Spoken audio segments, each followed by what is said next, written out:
Welcome back, guys, and we are gonna be. It's round number three. It's gboy versus Akainu, Protoss versus Terran yet again. Probably the matchup that we're gonna be seeing a lot in the quarantine tournaments. Mr. Kent, seems like we are gonna be getting into game number one. We haven't even introduced our maps yet, but hey, it is what it is. Eternal Empire, Everdream, and Simulacrum gonna be our map pool into this one. Got a bands down below that are Zen, Purity Industry, Nightshade, as well as Golden Wall. No, those maps not being seen yet again into our game. But Mr. Kent, what do you think about this upcoming matchup? Why is it that it's always Protoss versus Terran that we see here in the quarantine tournament? It's because Zerg is dead. Zerg player saying Zerg is dead. Very, very interesting. But we were actually talking about this off stream, and XtinC here basically saying that it's a little hard to maximize the use of the Zerg race on the lower leagues. Here for both Terran and Protoss, it's a lot easier to go for the A move, to go for the 200-200 and really pack a punch with it, compared to the Zerg that you have to be more effective and more efficient with the use of your units and be really quick on the swarm itself. So it really goes to show what our players are more accustomed to and what they're really like focusing in a game of StarCraft. But hey, introducing our players here, and now on the bottom left we have the red Protoss, that is gboy, and his opponents XtinC. On the top right, the blue Terran, we have Akainu. Kind of. So, different names on the game, Crayon versus Subi, but we'll see how this is gonna go. The red Protoss of gboy versus the blue Terran of Akainu and Eternal Empire, and yet again will we see a harassment war here in our round 3 match. So both players going for a very standard build. No proxies, no cheeses, just standard so far. Yeah, it's just pretty much the same old thing. It's always something you can rely on. Something is like, hey, it's a tried and tested build. Is something you study in. You put it on a piece of paper. You have a little bit of a time, and you put a stopwatch, and you're like, click, click, click, click, click. This is exactly what I need to do for this game. But it seems like gboy gonna go for the earlier expansion compared to Akainu. The Protoss, of course, looking to play that macro game strong. In the meantime, Reaper coming on in to provide harassment and scouting. But on the opposite end, it will be a defensive stance here for gboy. And I like this. Oh, gonna go for the SCP. Do that. Massacre. Poor SCP. He was just minding his own business and he gets beaten up by the gang. Is that That is unfortunate. That's for sure. But hey, let's talk about the positioning. So here for Protoss, he is making basically walls, funnels for himself. I think the Protoss here knows his build too well. His build is very, very smooth. Yeah, he's moving over to the right-hand side, giving him an opening to have to go all the way around if he doesn't want to deal with the buildings, or at least a small little hole for a Zeld or an Adept to plug in if need be. But speaking of the Adept, it's gonna be Subi right now sending this one over. gboy spots out Akainu, and the Reaper running on away from the Adept. If you see this, look at the Adept. You'd think it's small, but compared to the Reaper, it's actually a huge hulking force, and it's just like gonna throw glaives at you, and it's gonna be so potent. Anyway, you're trying to say? This is the first time we see an Adept in a series. Yeah, we've done it. Good stats, guys. XtinC dropping the stats. First time in the tournament, in the broadcast, we got on Adept. Congratulations, we've finally done it, ladies and gentlemen. And look at Defense bunker. Very early pilot council here, so I think we're gonna see a timing attack here. Is this potentially an Adept mass, an Adept all in a sense? He can go for the Resonating Glaives upgrade, get a little more potency into that one, but it seems like it's Stalkers actually here for gboy. Blink Stalker might be good.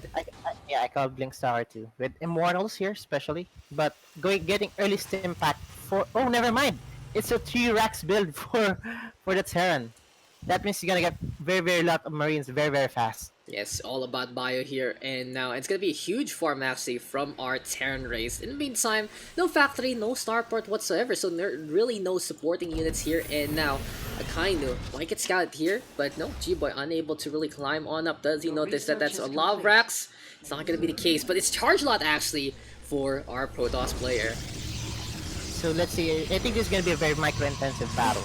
Especially the 3 racks. I think we're gonna expect a very early attack here from Akainu. Yeah, it's gonna be a big swarm of infantry. He's gonna try to come at his opponent en masse, and in the meantime, here comes the Marines trying to take care of the adept, but it's quite tanky to actually to sustain that damage. Now he is gonna be in a spot of trouble, so he transfer onto the ramp, and there you go, execution. Stayed the adept going down. Well played there to Akainu, able to get the supply depot on up, but does he actually spot things out? That's the real question. He actually killed the SCV on making the engineering bay, so the time of the engineering bay will be a little late than usual if he wants to get +1 early on for the attack. Yep, pretty much just gonna be stalling that +1/+1, and we've seen here in the quarantine tournament that the +1 has been the defining upgrade of the tournament. So here for Akainu, he's gonna be struggling in the first place. He is gonna try to get his factory and starport, struggling in terms of that upgrades, but he's still looking good in the economy. A little behind in the workers, building a few more infantry. Look at this, look at this. Gboy is going for double warp prism. He has 2 warp prisms on the map. Is he gonna go for a multi-prong attack here? This is gonna be so interesting. We'll see how this is gonna go, because here on Eternal Empire, we've talked about this before, really good spots here on the eastern side, just south of the Terran's Natural, as well as the western side of the Terran's Main. Both ends allows you to hide a flying unit there or two out of range from most of the units on the other side. And we'll see how gboy is gonna run with this, as already a Warp Prism, and bringing in 2 Immortals. In the meantime, the other Warp Prism still at home, so it might be just a backup plan here for our Protoss player. Yeah, I think he's gonna go. He has 7 gates already. I think he's gonna go for very early attack here, especially with this warp prism with double immortal. But he's gonna see this attack, the attack for the Terran. Yeah, he doesn't have much units here for gboy, and he's gonna be pretty surprised if that comes. But oh, that's a huge warp cycle, and the charge slot's gonna be numbing in multiples. Is he gonna come back? He's not coming back.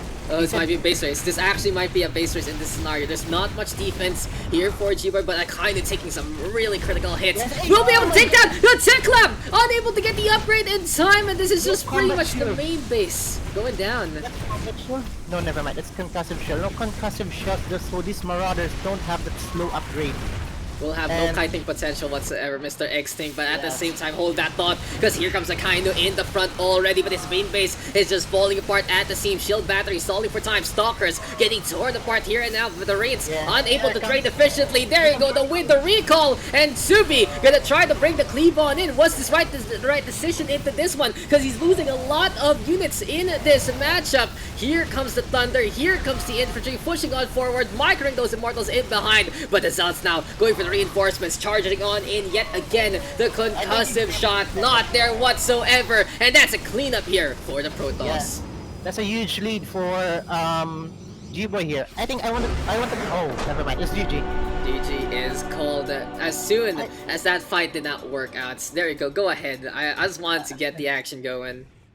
I want to point out that he actually sniped one of the medevacs when the Terran attacked there. So 1 less medevac, that's huge. That means less healing for the Marines, less stim, and easier defense. Good play there for gboy. Yeah, and honestly, gboy, it would look a little dicey keeping those Stalkers in front, honestly. It wasn't really the most efficient trade, but in terms of the cost, but at the same time, with the huge amounts of damage he did on the main base and pretty much got rid of almost all the parts of SimCity and that production, every single unit he was able to trade out was really good, because there is no way for his opponent to build anything else in behind.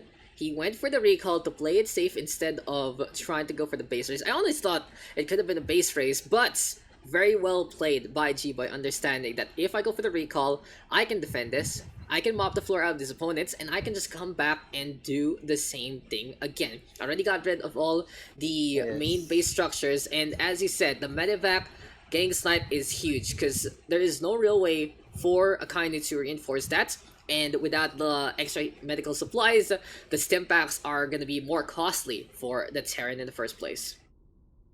Yeah, and at the same time, killing a lot of SCVs there by that warpen, that delayed the push even more.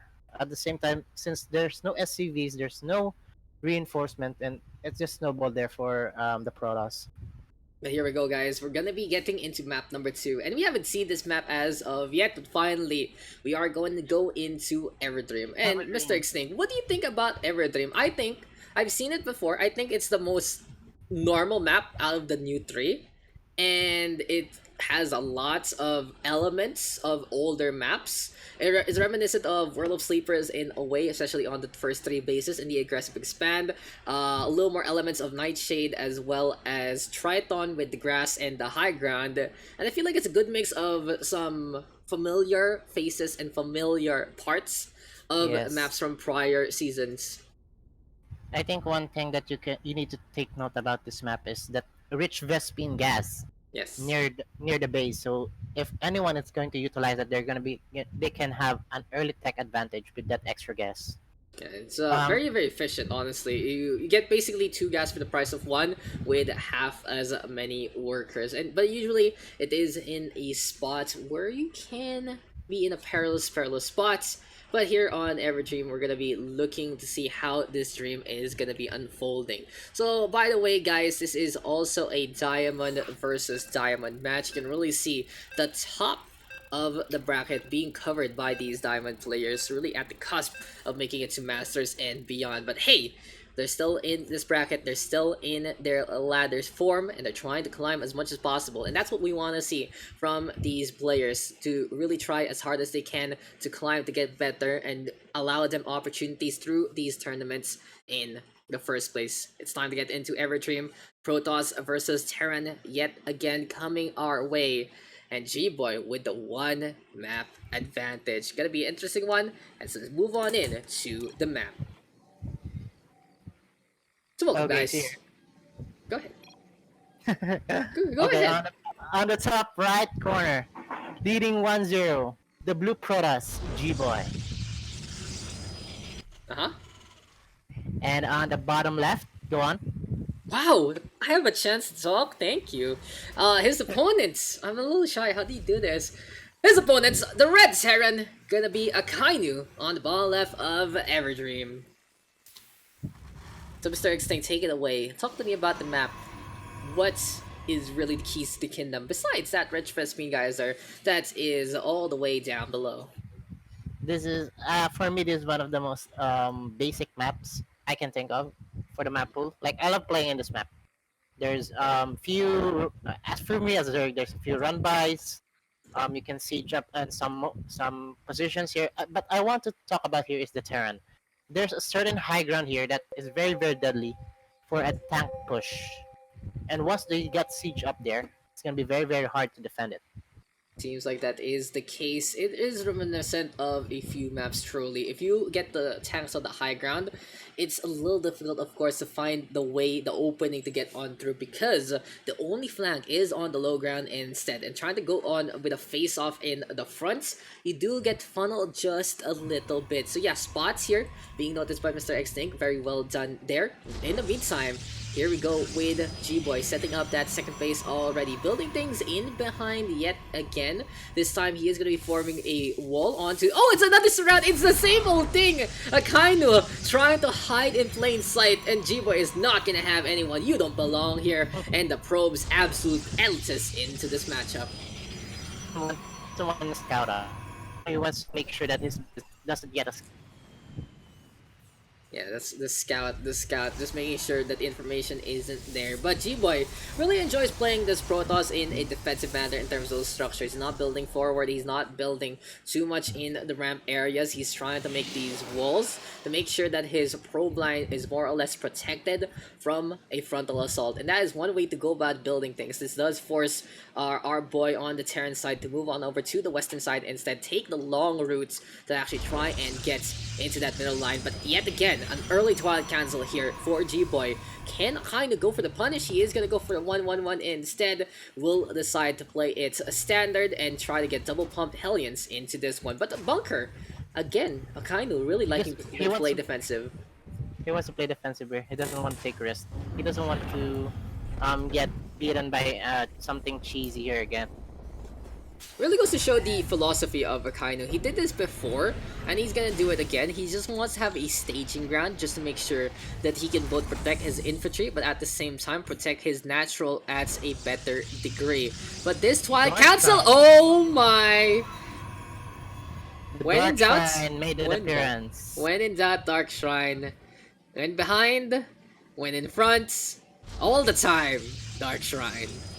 That is how you play Protoss, guys, dude. You want, dude, let me just, yes, exactly. You want to win, dude? BuzzFeed, number 4 will shock you. Top 10 ways Protoss can win games. This building coming our way. Dark Templar, looking to skulk around and seal the deal here for gboy. He is one map ahead, and he can take a risk like this. He's not up for elimination whatsoever. And the real question is, will Akainu spot things out? Now, here for Akainu, very, very important if he gets the information that the Dark Shrine is coming. He's going to be looking to save some energy for that scan, as well as build some missile turrets for that detection. In the meantime, there's no engineering bay yet, so turrets won't be available. He needs to rely on the cans. Yeah, but there you go. He's using that energy, so it really goes to show those are the two options he can do. But he will only have one of them available in this upcoming instance. In the meantime, it seems like gboy is trying to play it's like, hey, I'm just doing something normal. I'm playing Stalkers, I'm playing Adepts, so I'm playing Gateway units. Nothing out of the ordinary, nothing amiss whatsoever. And here comes the War Prism yet again. gboy right now, this might be just the final countdown, and will Akainu be able to spot out the strike from the shadows?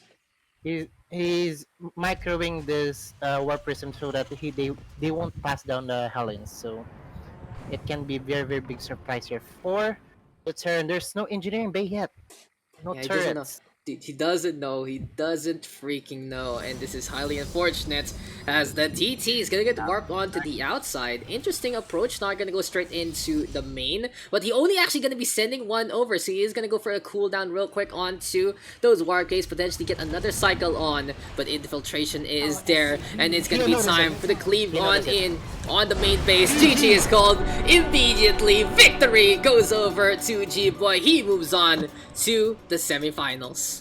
That's a quick match. Quick match? Dude, you see a DT that you cannot see, you gotta call it. You gotta call it if you weren't able to scout it out properly. Do we have a game that went over 10 minutes? No. I don't think so. Like, maybe at the 10-minute mark, but nothing that really relied on the late game. I think the first match we had a long game, and the one where VCs, the VCs showed up. But hey, victory goes over to gboy. He decides to uncloak and pretty much bring in those sites, and that has become the Protoss able to just basically get all those takens away. So victory goes over to gboy. He is going to be our first semi-finalist into this one. Congratulations, of course, to our Protoss player as he moves on to wait on against the potential opponents that is either going to be Sneezy Dwarf or Tagged Ones. But a quick little recap of our results. gboy taking the first and the second maps in this matchup. XtinC, what do you think? Was that the way to go? Was that how you do things here in the quarantine tournament? Yeah, I think gboy there just has a plan. Like, he knows his build, he knows what he's gonna do, and he just executed perfectly. Absolutely pitch perfect there from our Protoss player. And what? And I just want to show that here in StarCraft, it doesn't matter what your rank is. You just need to have one build order on a specific person or specific race, and if you can execute it perfectly, you can beat just about anyone. Yeah, pretty much. That's really, really true. If you know how to execute your plan really, really well, you don't need much about it, especially in the lower leagues. It really is about refining your play, making sure that you are ready to go and be as potent as can be. Really refine your skill, understand how the matchup works, how your build works against certain matchups, and how to adjust accordingly. Very well done there to gboy. Noticing the opening, noticing that he can really exploit his opponents, And the Dark Templar making an appearance, disappearing into the shadows, and appearing as soon as the defeat screen showed up in the face of the Terran. Well played there to our Protoss player, as we said, first semifinalists, and we will be back for our upcoming match. We'll be seeing who's still playing on, and potentially that is going to be the semifinal that is leading up to from this game. Don't go away, SCPH Quarantine Tournament still going on for today.